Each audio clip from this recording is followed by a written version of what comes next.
Your teen used to argue with everything. Dinner, curfew, whether vegetables or government propaganda. Today, whatever you want. Suspicious. You exhale. Finally, peace. That peace is the problem. Because what looks like maturity is sometimes surrender. A teenager quietly learning that having opinions costs too much. And once that happens, they don't become easier, they become edited. Including one pattern that has nothing to do with you, but is already reshaping who they'll become. These decide whether your teen is developing a self or quietly learning to erase one.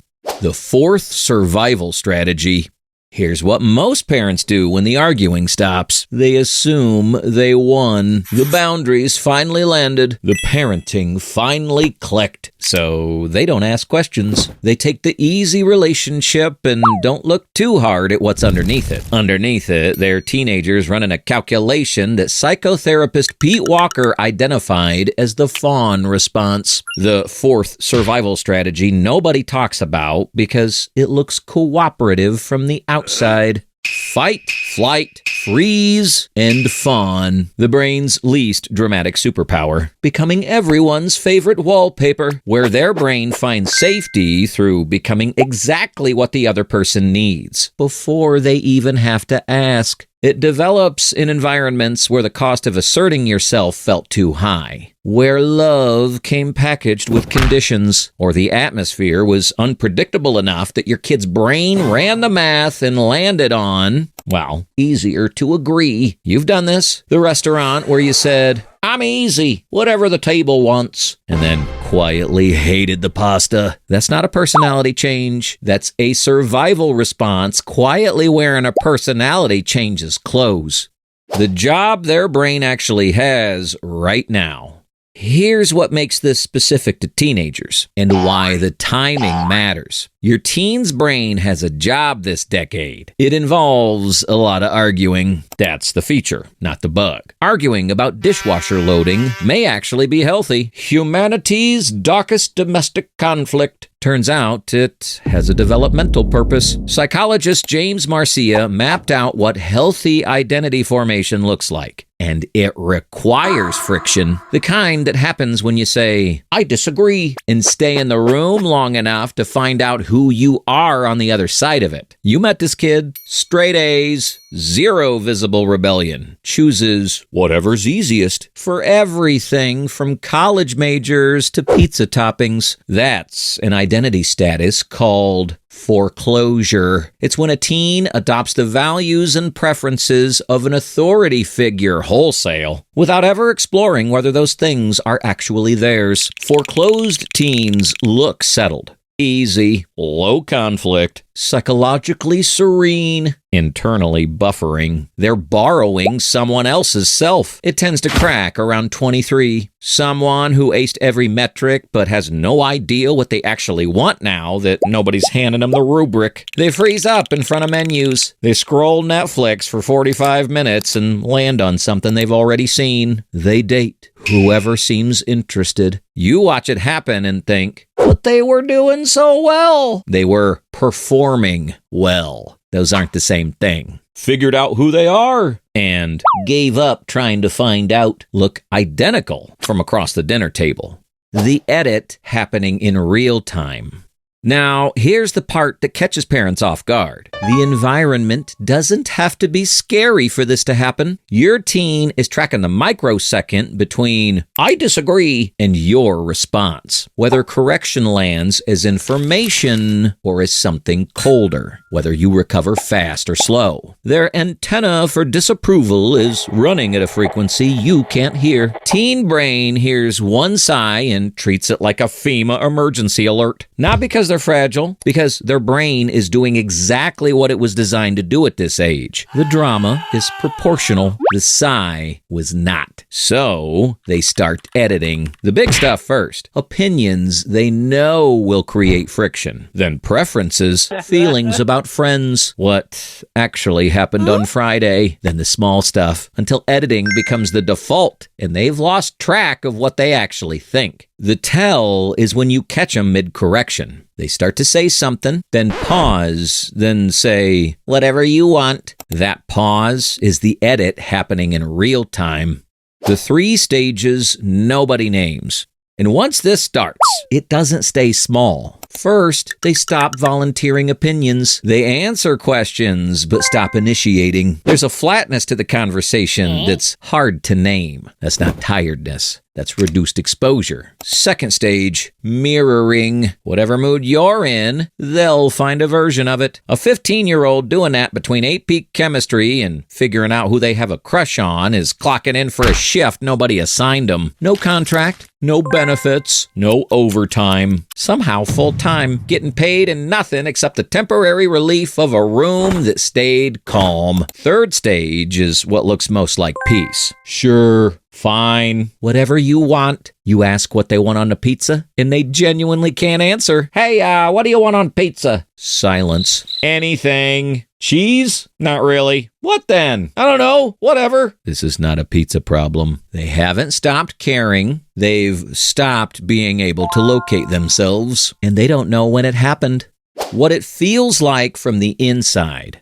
A version with all the friction sanded out. They're not proud of the agreement. Every time they tried disagreeing, something in the room shifted and the shift felt too costly. So they adjusted. Not because they don't have opinions, but because they learned it's safer not to. What they actually want is someone treating their real opinion like it's a normal thing to have. Not celebrated, not analyzed, just received. Like an ordinary night and you disagree about something and nobody's brain spikes and you both just keep eating dinner. And the cruelest part, they're often the kid everyone calls so mature. The easy one, the one teachers love. The agreeableness gets rewarded everywhere, which teaches them it's working, which makes them do it more. Nobody puts a trophy on the shelf that says, most successfully erased themselves to keep the adults comfortable. But functionally, that's the award, presented annually by everyone, when it has nothing to do with you. And this is the one that has nothing to do with you, which doesn't make it smaller. It makes it harder. Also more annoying because you can't fix what you can't see. Sometimes the agreeable teen isn't responding to anything happening at home. Sometimes they're responding to a social landscape you can't fully see. A friend group with an invisible hierarchy nobody appointed but everyone enforces. A relationship where they learned fast that needs are punishable. A situationship they won't mention because the details are safer kept elsewhere. An agreeable teen everywhere who can't locate a preference, can't hold a position, can't stay in a disagreement long enough to find out what they believe. That's a different situation. The question isn't whether they agree with you. It's whether they can disagree with anyone, because those are two very different problems with two very different origins.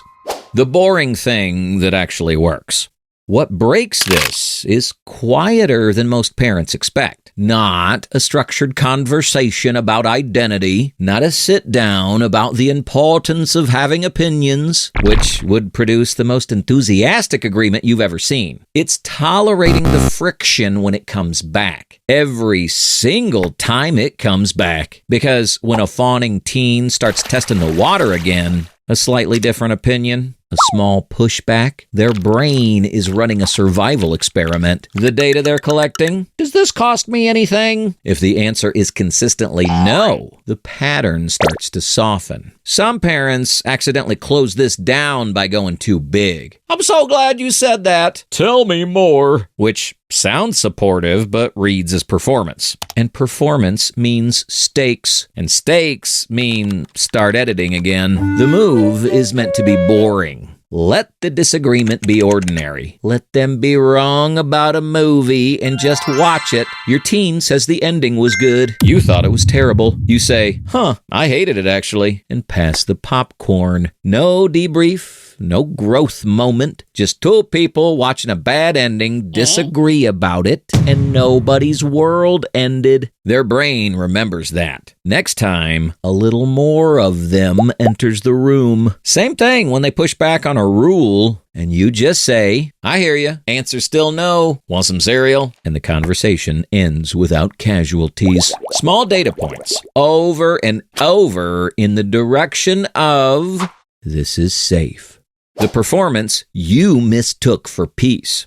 The version of your teen that never disagrees, never makes the room uncomfortable, never inconveniences anyone. That version is not your relationship succeeding. That version is your teen protecting the relationship by offering you a performance instead of a person. Everyone's favorite wallpaper, present in every room, noticed by nobody. I've watched this happen. There's a version of this I've run myself, manufacturing the agreeable response before checking what I actually thought. Annoyingly efficient, terrible for knowing what you actually want. Excellent for getting through a room without incident. That performance is often very good. It makes the house run smoothly. It holds for years before anything visibly cracks. The crack, when it comes, looks like distance. Like they're 22 and their whole life is somewhere you don't have access to. And you don't know how you got here because everything seemed fine. It seemed fine because they made it fine. That was the job they gave themselves. The real version of your kid, the one with sharp opinions and bad taste in at least one thing and a grievance they've been sitting on since March, is still in there. They're just waiting to find out if showing up is worth it.